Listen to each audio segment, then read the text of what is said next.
Les 4 vents. Les 4 vents se sont réunis sous mon toit. Voici le vent du nord revêtu de blanc froid. Voici le vent du sud portant les odeurs chaudes. Et toi, vent de l'ouest, qui pleure et qui rôde. Te voici, vent de l'est, amer et bienfaisant. Toi dont les larges cris font trembler les cœurs lâches. Toi qui grondes, toi qui domines, qui te fâches, toi qui donnes la force et la gloire du sang. Vous voici réunis, ô 4 vents que j'aime. Et vous chantez, et vous criez tous réunis, avec la joie et le désespoir infini que ressent le poète en face du poème. Tous vous obéissez au signe de mon doigt. Mais, ô vent de l'ouest, qui rôde et qui pleure, c'est vers toi que s'en vont les songes de mes heures. Les 4 vents se sont réunis sous mon toit.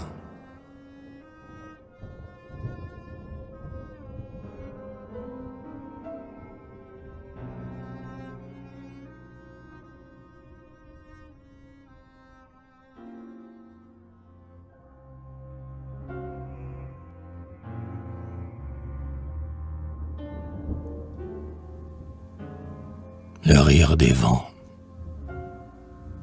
Les 4 vents rient dans le ciel du matin. Puis leur humeur étant changeant, une querelle s'est élevée entre eux. Et la femme autour d'elle vit s'abattre en riant le courroux du destin. Les 4 vents rient dans le ciel de l'aurore, d'un grand rire pareil au désespoir fervent. Avez-vous entendu le bruit des 4 vents qui détruisent, riant, et détruisent encore? Et comme l'on soufflait en la force des mains, comme l'on rit en chœur, comme l'on chante et danse, les 4 vents rient de savoir leur puissance sur le troupeau soumis et triste des humains.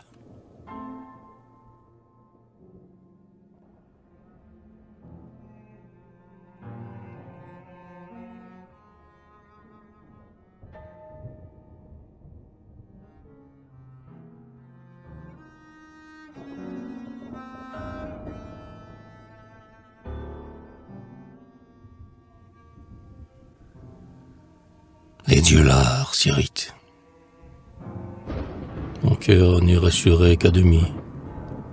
Mes dieux lards revêtent ce jour-ci des formes très bizarres.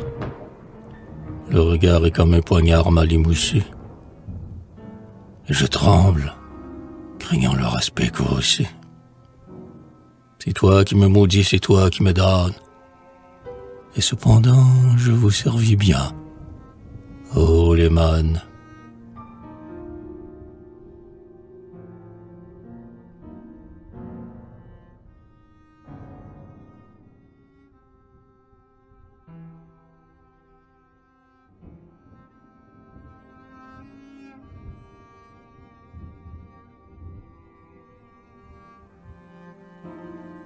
Le palais du poète. Les murs de ce palais sont d'ébène et d'ivoire. Les plafonds gemment d'astres comme les cieux. Les esclaves y vont à pas silencieux, avec leurs pas très doux et leurs faces très noires. Et les cyprès aigus s'y dorent au couchant. On n'entend jamais plus la fuite d'or du sable dans le lent sablier, car l'instant adorable y demeure, attiré par le pouvoir du chant. Et le repos semblable à l'écho se prolonge, infiniment suave et tendre et musical, comme un chant murmuré selon un rythme égal. Ici l'on goûte en paix l'éternité du songe. Comme un serpent couché, le long chagrin s'endort. Le cœur tranquille enfin, et l'âme en fait ravie. Le poète s'attarde en oubliant la vie, et croit goûter déjà la douceur de la mort. En attendant la paix de cet instant unique, les parfums sont très doux que brûlent les flambeaux. Et dans les vases d'or que les grands lys sont beaux, car le poète écoute, en pleurant, sa musique.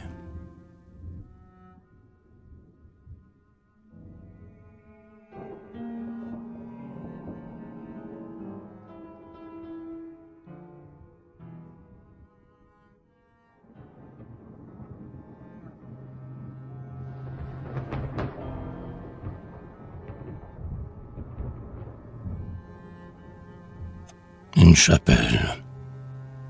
Le grand vent de la mer a quitté la chapelle. C'est pourquoi notre voix commune le rappelle. Le grand vent de la mer est là de la chapelle.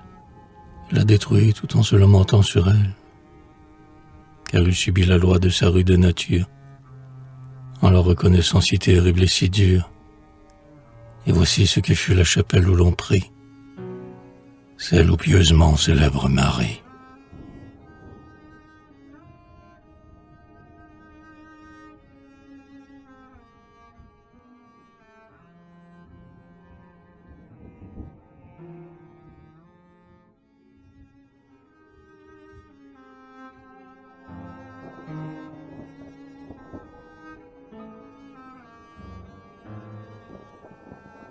Chapelle de marin. Voici le soir. Voici l'orage aux cris amers. Et la foule s'assemble au fond de la chapelle. L'on cherche Marie, n'espère qu'en elle. Ô vaisseau qui se noie en l'abîme des mers. Ô Dieu. Je cherche en vain l'ombre de la chapelle. Voici le soir. Voici l'orage aux cris amers. Et dans mon cœur s'y vit la tempête des mers. Ô Dieu, je cherche en vain l'ombre de la chapelle, Marie, au lys très blanc qui règne sur la mer.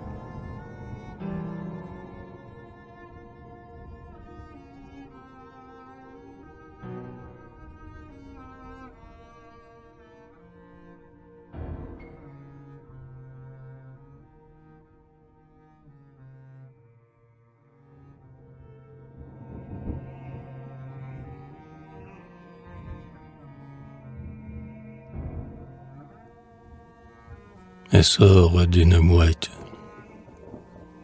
Aidez-moi dans ma fuite, ô les beaux vents fidèles, car je sens remuer en moi mes longues ailes, et sans craindre l'effroi des espaces amers, j'obéis à l'appel impérieux des mers. Je ne sais où j'irai, et quel souffle m'emporte, mais je ne reviendrai que triomphante ou morte. Je n'obéis qu'à vous, à votre étrange loi. Me voici prête pour la fuite. Portez-moi. J'ignore où j'errerai, mais j'ai l'amour de vous, au despotique vent divinement jaloux. Je n'y puis qu'entrevoir la lueur de vos faces, et mon cœur est saisi par vos griffes tenaces. Ô vous qui demeurez mon amour éternel, emportez-moi dans le ciel ouvert, dans le ciel.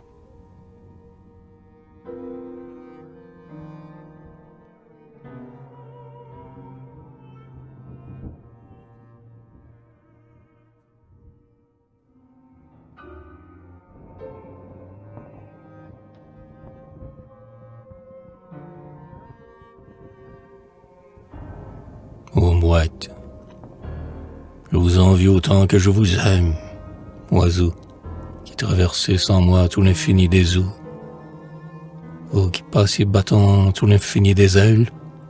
Rendez-moi comme vous, infidèle, que je sois libre ainsi que vous dans le ciel clair, que mon domaine soit le règne de la mer, et partout subissant l'éternelle infortune, j'obéirai, muette, à l'ordre de la lune. Dans une obéissance au regard somnolent, j'endurerai son règne intermittent et lent. Et m'enserrai parmi les choses méprisées. Et pourtant, ô mes ailes brisées,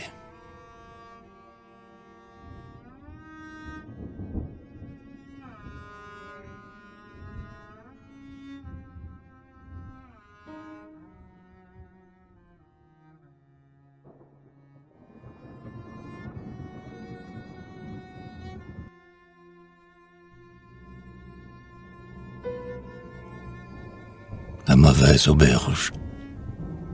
Le monde inhospitable est pareil à l'auberge, où l'on vit mal, où tout est mal, où l'on dort mal. Mais Pendant que le cri des femmes se prolonge, je cherche le palais impossible du songe. Je fais, dans cette auberge, un modeste repas, en songeant ce qui pourrait être et n'est pas.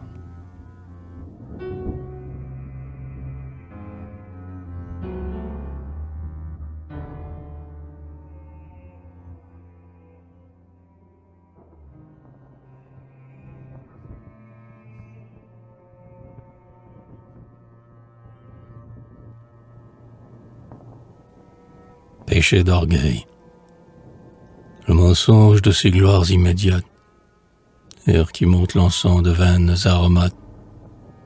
Ô mensonge de ces paroles que l'on dit et que pleure un poète en un beau soir maudit. Je porte dans mon cœur et dans mon âme nue l'orgueil d'être farouche et d'être méconnu. Et je garde, malgré les deuils, mon cœur hautain, ainsi qu'un solitaire en un pays lointain.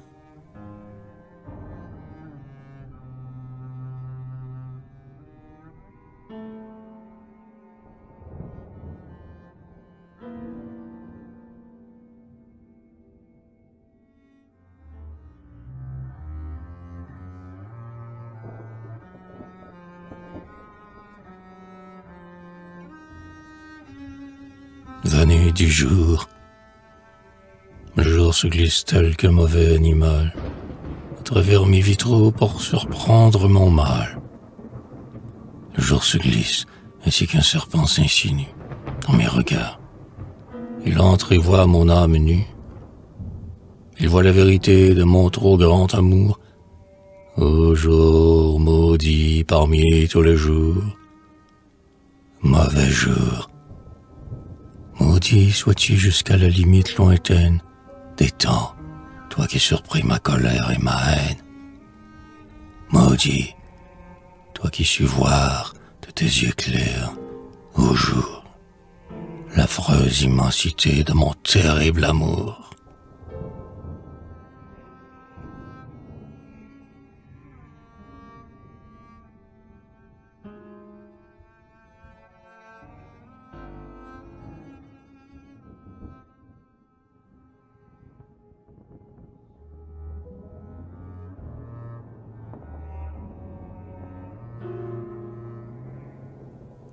À mon démon familier, toi qui hantes mes nuits cruelles, ô démon, qui viens ouvrir sur moi tes prunelles à garde, et qui te tient debout dans la chambre et regarde, emporte-moi sur tes ailes de goémon. Tu règnes sur mon cœur implacable et suprême, que le vent de la mer nous emporte tous deux, dans le divin mépris des courants hasardeux, ô toi que je redoute et cherche, ô toi que j'aime. Les peuples sont petits et laids. Allons loin d'eux, de leurs propos mesquins, de leurs cœurs infidèles. Envolons-nous au bruit puissant des larges ailes que tu sais déployer dans le vent orageux. Malgré le temps mauvais, debout dans la défaite, me voici faisant face à l'orage, à la mer. Ô mon démon, accours à ma voix comme hier et reconnais en moi ton maître, le poète.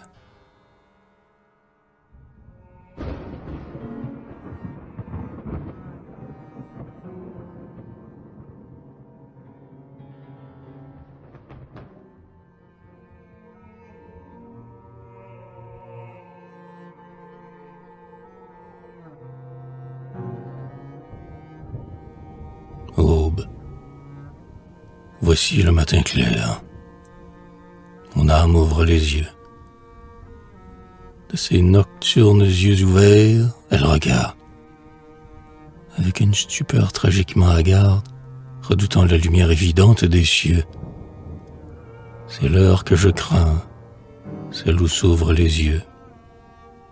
Vient-il donc m'apporter quelque douleur nouvelle, ce matin dont matin la première stupeur? Je les referme en vain dans l'instant anxieux. Voici, je J'ai trop ployé sous le poids du destin pour ne point redouter l'inconnu de l'aurore. Dois-je donc m'éveiller? Dois-je souffrir encore? Que viens-tu m'apporter? Oh, le nouveau matin.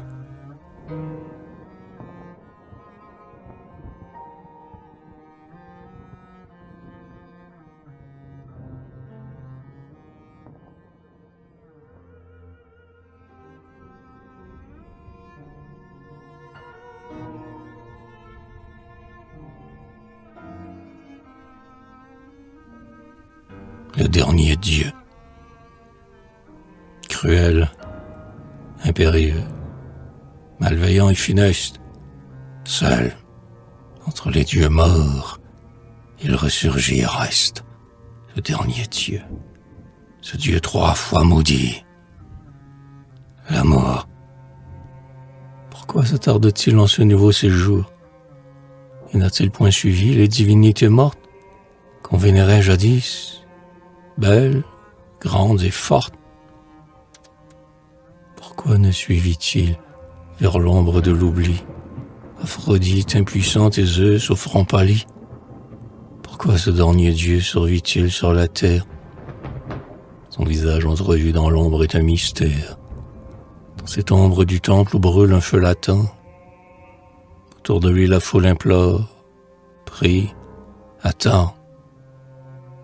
Ah, détourne de moi ta colère et ta haine, ô Dieu, dont on subit la rancune lointaine qui s'éveille ou s'endort au hasard de ta haine. Ne me hais point, ô Dieu, mais prends pitié de moi, car je te dédierai mon ardeur et ma foi. Ô dernier Dieu, le plus puissant, pardonne-moi.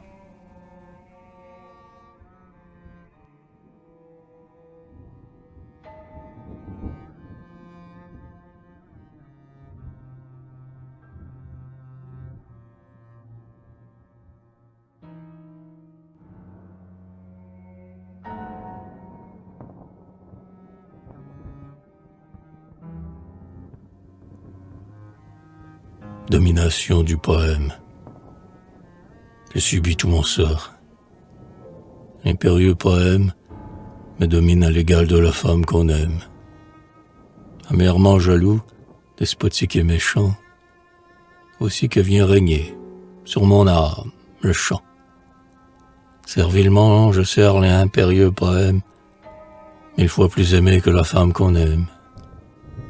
Qu'il soit méchant, qu'il soit tyrannique et jaloux, on ne l'en sert que plus promptement, à genoux.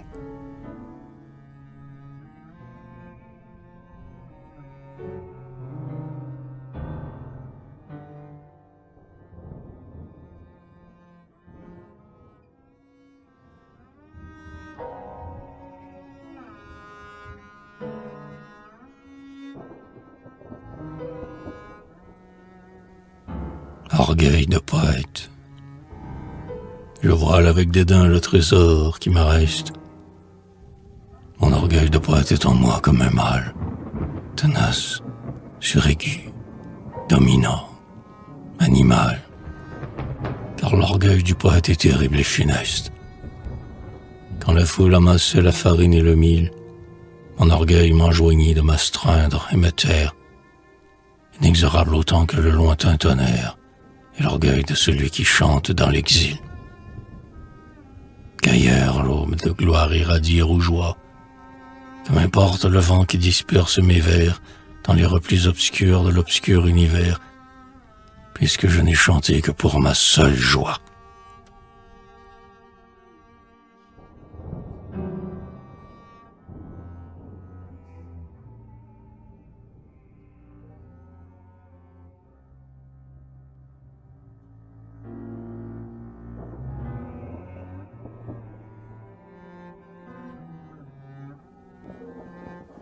Aveu dans le silence, dans l'orage secret, dans le désordre extrême, je n'ose m'avouer à moi-même que j'aime. Cela m'est trop cruel, trop terrible, mais j'aime, Pourquoi je l'aime ainsi? L'éclat de ses cheveux, sa bouche, son regard. Ce qu'elle veut, je veux. Je n'ai vu que la clarté de ses cheveux. Et je n'ai vu que du rayon de ce sourire qui m'attendrit et que j'appelle et je désire. Ô miracle de ce miraculeux sourire, sa robe a des plis doux qui chantent, et ses yeux gris verts ont un regard presque miraculeux. J'adore ses cheveux, son front et ses yeux. Elle ne saura point jamais combien je l'aime. Cependant, car jamais ma jalousie extrême ne lui laissera voir jamais combien je l'aime.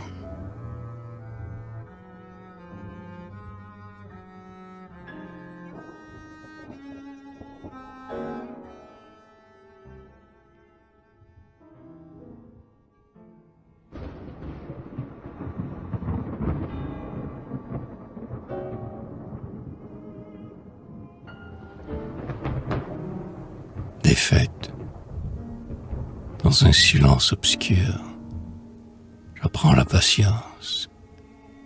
Moi dont l'orgueil fut grand, même dans le silence. Car mon plus grand péché fut celui de l'orgueil. Et de cela je garde en moi l'immense deuil.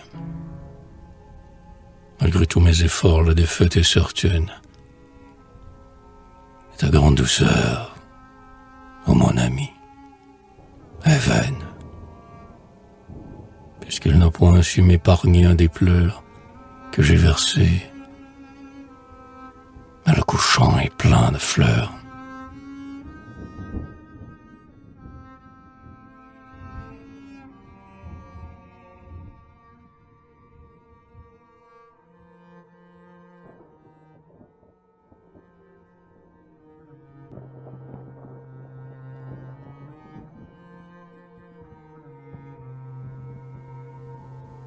Traîtrise du regard.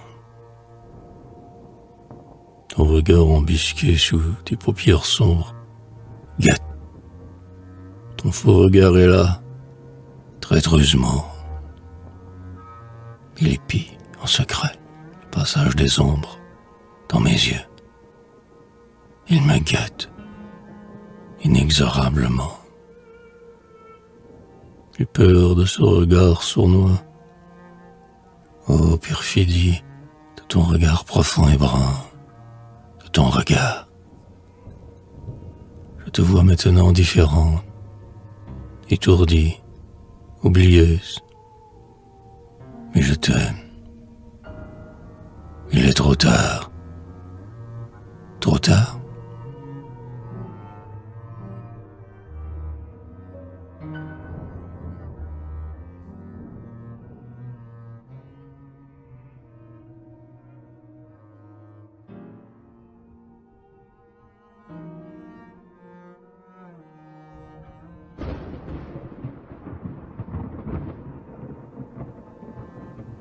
Le poète.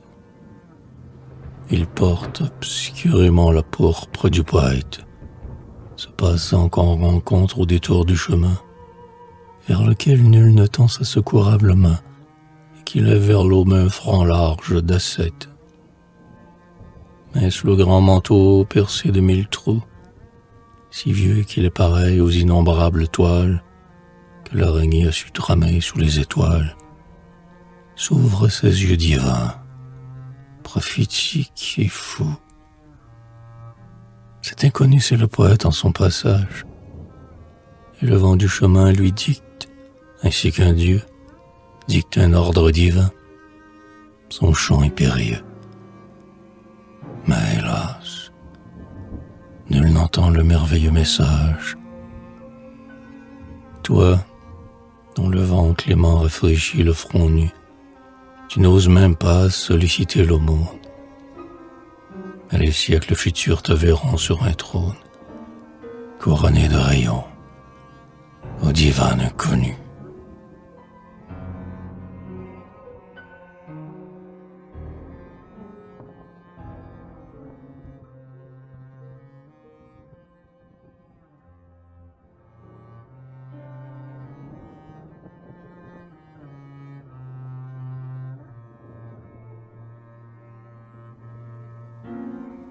palais sous la mer.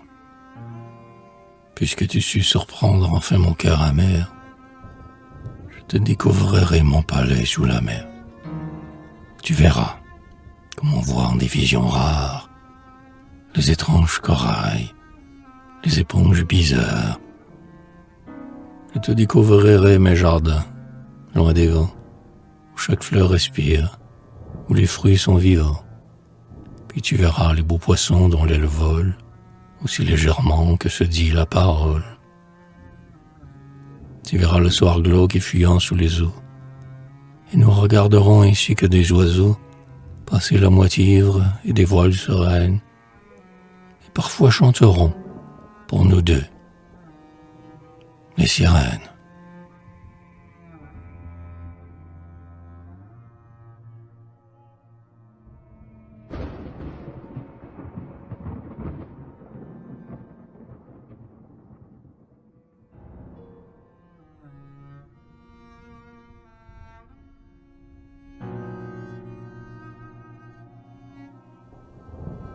Intangible. Nul n'oserait frôler les filements des doigts, que je tende un geste indifférent et triste. L'amour n'a point d'écho pour répondre à ma voix. Nul n'ose interroger mes regards d'améthyste. Car en moi, fille royale, ainsi je l'ai voulu, sachant que mon bonheur était dans le silence. Seuls les beaux chants lointains de l'autrefois m'ont plu, car c'est vers l'autrefois que mon âme s'élance. Et nul n'ose troubler la sombre paix d'un seuil que garde l'inconnu. Moi, j'y règne, impassible. J'y sers obscurément le Dieu de mon long deuil. Nul n'ose m'approcher, car je suis l'intangible.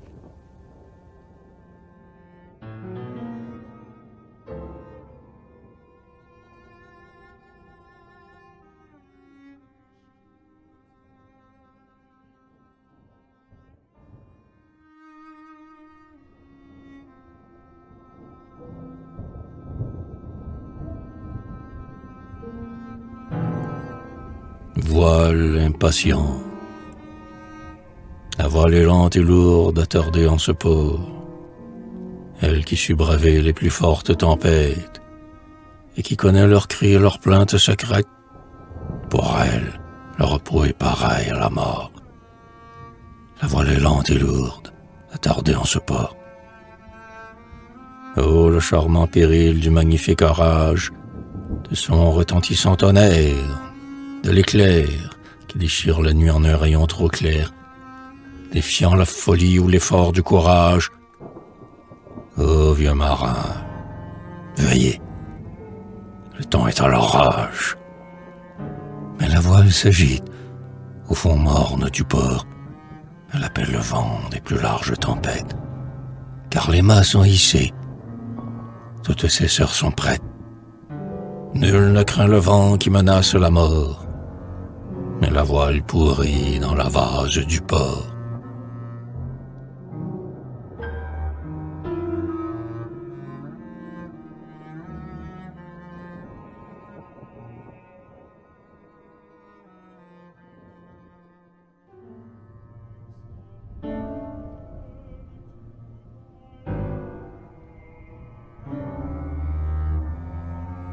La mouette qui s'éleva. Oh, soyez-moi clément, mes espaces fidèles, car je sens remuer en moi mes grandes ailes, et je subis ici la volupté du vent, moi qui sus l'affronter et le braver souvent. Vent qui fait s'élever en moi mes larges ailes, vent qui sait dominer les vagues infidèles, viens vers moi, porte-moi comme suffit souvent, toi qui sais dominer la mer immense. Ô vent,